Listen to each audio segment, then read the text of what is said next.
Huwag ka nang magtaka kung bakit parang hindi ka nauubusan ng mga kailangan mong tapusin. Dahil una sa lahat, wala ka namang sinisimulang gawin. Tamad. Yes, pre, 101.1 Yes FM pa rin ang iyong pinapakinggan. Abay, buti naman. Ha?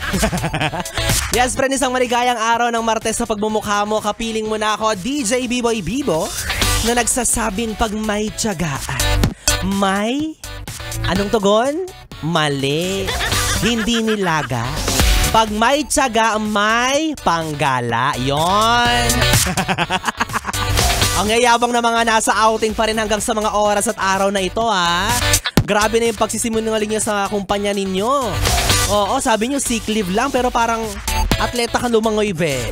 Yan ba yung may sakit? Hindi, joke lang. Go lang, no? I-enjoy mo lang ang iyong pag-outing, pagsiswimming, kung ano man ang ginagawa mo sa buhay mo ngayon. Diba? Dahil pagbalik mo ng trabaho, naniniwala akong tambak na naman ang gawain mo. Deserve. Pero okay lang, no? Alam ko rin naman na deserve mo ang pahinga na yan. Diba? Alam kong pinag-ipunan mo rin yan. Diba? Aanhin mo nga naman ng limpak-limpak na pera kung wala ka namang panahon para magsaya. Aanhin mo nga naman ng magandang trabaho kung wala ka namang oras para sa mga mahal mo. Kaya go! Habang bata ka pa, habang may panahon at kaperahan ka pa, gamitin mo yan para ma-enjoy mo ang buhay. Oo, lalo na't lately, no? And nararamdaman ko na nababurnout ka sa mga pinagagagawa mo sa buhay mo. Kahit ako'y napapagod ako sa mga responsibilidad mo. Ang dami mong galaw. Nakikita pa lang kita, pagod na agad ako. Pero aminin niyo mga yes friend, no? Kung maobserbahan niyo yung mga tao sa paligid ninyo, may mga ganyan talagang klase ng tao. Yung alam mong sobrang busy nila, di ba? Yung ang dami nilang ginagawa tapos napapaisip ka, may time pa kaya siya para man lang kahit papano mag-ahit ng ano yun.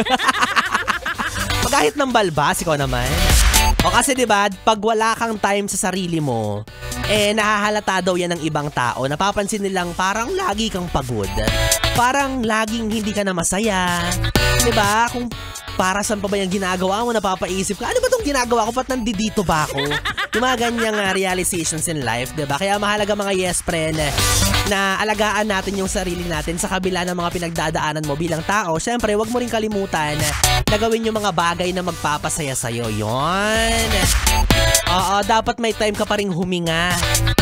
Siyempre, kapag may time kang huminga, dapat may time ka rin mag-toothbrush.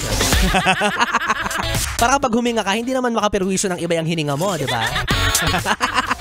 Wala na ba mga yes friend? Hihinga rin muna ako sa pagsasalita. Tama muna ito.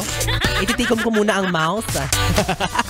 Basta tandaan mo, ako na muna ang iyong kapiling sa gabing ito. Ibigay mo sa akin ang iyong atensyon ng buong buo dahil kapiling mo na ako, DJ B-Boy Bibo. Ang iyong makakapiling mula alas 9 hanggang alas 12 ng gabi para sa ating BB Time. Dito pa rin at dito ka lang sa istasyong tanggal limot ang problem. Ang 101.1 Yes FM Solid.